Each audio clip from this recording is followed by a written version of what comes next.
مسیحی دکھ۔ جب ہم اپنے مسیحی ایمان کی وجہ سے دکھ اٹھاتے ہیں تو ہمیں مسیح کے دکھوں سے طاقت حاصل کرنی چاہیے۔ میں مشل ہوں۔ ایک چیز جو میرے خیال میں ہمیں تسلیم کرنے اور تعریف اور سمجھنے کی ضرورت ہے وہ یہ کہ مسیحیت کی ابتدا واقعی دکھوں کی وجہ سے ہوئی۔ یسوع مسیح نے دکھ اٹھایا، وہ مصلوب ہوا اور مسیحیت کی پیدائش دکھوں کے ذریعے ہوئی۔ اور پہلی صدی میں بہت سے مسیحیوں نے، کلیدی مسیحی رہنماؤں نے دکھ اٹھائے اور اپنی جانیں دی۔ اسطفنس کو اس کے ایمان کی وجہ سے سنگسار کیا گیا، اسے اس کے ساتھی یہودیوں نے سنگسار کیا، اور ستم ظریفی یہ ہے کہ وہ شخص جس نے اسے منظور کیا وہ سول تھا، جو بعد میں غیر قوموں کا عظیم رسول بنا، جس نے خود سنگسار اور مار پیٹ وغیرہ سے بہت دکھ اٹھائے ہیں۔ یعقوب، یوحنا کا بھائی، یسوع مسیح کے لیے اپنی جان دینے والے پہلے رسولوں میں سے ایک تھا، پس دکھ شروع ہی سے مسیحیت کا حصہ تھے۔ اور وہ ایماندار جن کو پطرس رومی دنیا کے اس حصہ میں لکھ رہا تھا، ایشیا مائنر، مصائب کا شکار تھے، مختلف سطحوں کے مصائب، اور یقیناً ہم میں سے زیادہ تر واقعی کلیسیا کی پوری تاریخ میں پہلی صدی کے کچھ مسیحیوں اور یہاں تک کہ آج کے کچھ مسیحیوں کے دکھوں کی حقیقت میں شناخت نہیں کر سکتے۔ ہمارے لیے اس کا تصور کرنا بھی مشکل ہے، لیکن پطرس نے اس سے خطاب کیا کیونکہ ان میں سے بہت سے مسیحی تکلیف میں تھے جن کو وہ لکھ رہا تھا، اور اس لیے میں آپ کے ساتھ متعدد مشاہدات کا ذکر کرنا چاہتی ہوں جو پطرس ان مسیحیوں کو یہاں لکھتا ہے۔ صلیب پر مسیح کے مصلوب ہونے کے علاوہ ہمارے پاس کوئی نجات دہندہ نہ ہوتا۔ پھر سے مسیحیت کا جنم دکھوں میں ہوا۔ پہلا پطرس 18:3۔ اس لیے کہ مسیح نے بھی، یعنی راست بازی نے، ناراستوں کے لیے گناہوں کے باعث ایک بار دکھ اٹھایا تاکہ ہم کو خدا کے پاس پہنچائے۔ وہ جسم کے اعتبار سے تو مر گیا لیکن روح کے اعتبار سے زندہ کیا گیا۔ تو جیسا کہ میں نے کہا، صلیب پر مسیح کے مصائب کے بغیر ہمارے پاس کوئی نجات دہندہ نہ ہوتا۔ ایک اور مشاہدہ جس کو پطرس مخاطب کرتا ہے وہ یہ ہے، اپنے ایمان کی وجہ سے مسیح کے لیے دکھ اٹھانا ہمیں مزید خدا پرست زندگی گزارنے کی ترغیب دے سکتا ہے جو یسوع مسیح کی عکاسی کرتی ہے۔ پہلا پطرس 4 باب، پہلی اور دوسری آیت، وہ کہتا ہے، پس جب کہ مسیح نے جسم کے اعتبار سے دکھ اٹھایا تو تم بھی ایسا ہی مزاج اختیار کر کے ہتھیار بند بنو، کیونکہ جس نے جسم کے اعتبار سے دکھ اٹھایا اس نے گناہ سے فراغت پائی، تاکہ آئندہ کو اپنی باقی جسمانی زندگی آدمیوں کی خواہشوں کے مطابق نہ گزارے بلکہ خدا کی مرضی کے مطابق۔ اور جب وہ یہاں کہتا ہے کہ دکھ اٹھانے کے ذریعے ہم گناہ سے آزاد ہو گئے ہیں تو وہ یہ نہیں کہہ رہا کہ ہم گناہ سے بالکل آزاد ہو جاتے ہیں، مکمل بے گناہ۔ وہ یہ نہیں کہہ رہا، جو وہ صرف کہہ رہا ہے کہ دکھ اٹھانا ہمیں زیادہ وفاداری سے جینے کا سبب بن سکتا ہے، اپنی زندگیوں کو زیادہ وفاداری سے یسوع مسیح کے لیے وقف کرنے کے لیے۔ اس تکلیف نے مسیحیوں پر ایسا اثر ڈالا اور مجھے آج دنیا کے مختلف مقاموں سے رائے ملتی ہے جہاں بہت زیادہ دکھ ہیں، اور اس دکھ کی وجہ سے مسیح یسوع مسیح کے ساتھ اپنی وابستگی میں زیادہ وفادار ہیں۔ اور اس لیے یہ ایک ایسا مسئلہ ہے جس کو پطرس یہاں بیان کر رہا ہے جب وہ کہتا ہے مسیح کے دکھ اٹھانے کی وجہ سے ہم خدا کی مرضی میں رہنے میں زیادہ وفادار ہو سکتے ہیں۔ یہاں ایک اور مشاہدہ ہے جسے پطرس مخاطب کرتا ہے، جب ہم مسیح کے لیے اپنے دکھوں میں تمجید کرتے ہیں تو ہم اس سے بھی زیادہ تمجید کے لائق ہو جائیں گے جب ہم اس کے ساتھ جلال میں ہوں گے۔ اور ایک بار پھر دکھ واقعی مسیحیوں کو آسمان کی بادشاہی کے بارے میں سوچنے کا باعث بنتے ہیں۔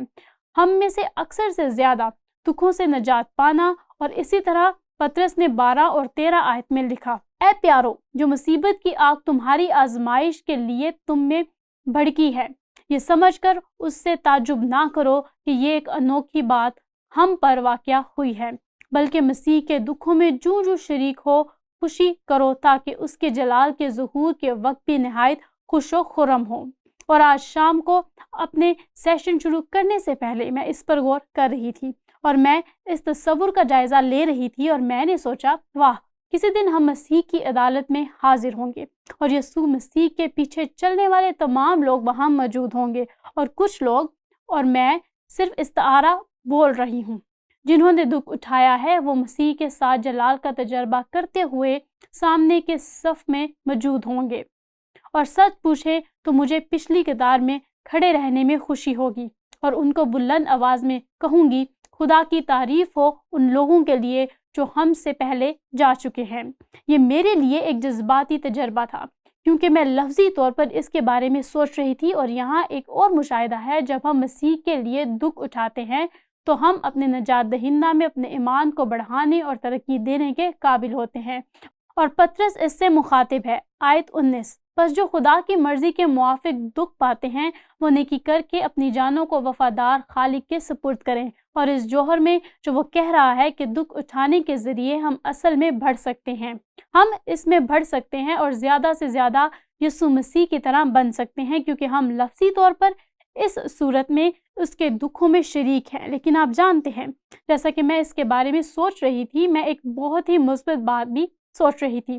پالوس نے لکھا تھا، میں اسے پالوس کا مثبت نقطۂ نظر کہتی ہوں جو واقعی ہم سب پر لاگو ہوتا ہے، خاص طور پر ان ثقافتوں میں جہاں ہم مصیبتوں سے نسبتاً آزاد ہیں۔ اور اس نے یہ لکھا، اور میں نے اسے کئی بار بیان کیا ہے، جب اس نے تیموتھیوس کو لکھا اور پالوس ابھی قید سے باہر آیا، وہ روم میں 2 سال تک اپنے ہی کرائے کے گھر میں قید میں رہا۔ یہ اس سے پہلے تھا کہ وہ ایک تہ خانہ میں واپس چلا گیا اور پھر مسیح کے لیے اپنی جان دے دی۔ لیکن اس نے یہ کہا، پس میں سب سے پہلے یہ نصیحت کرتا ہوں کہ مناجاتیں اور دعائیں اور التجائیں اور شکر گزاریاں سب آدمیوں کے لیے کی جائیں۔ تیموتھیوس، اس بات کو یقینی بناؤ کہ تم افسس میں کلیسیا کی رہنمائی کرو تاکہ دعا میں مشغول ہو اور ہر ایک کے لیے دعا کریں۔ بادشاہ ہوں، اور میرا خیال ہے کہ جب پالوس نے یہ لفظ لکھا وہ ہیرودیس بادشاہ اور رومی سلطنت کے دوسرے بادشاہوں کے بارے میں سوچ رہا تھا، اور سب بڑے مرتبے والوں کے واسطے۔ جب اس نے یہ الفاظ لکھے تو مجھے لگتا ہے کہ وہ نیرو کے بارے میں سوچ رہا تھا۔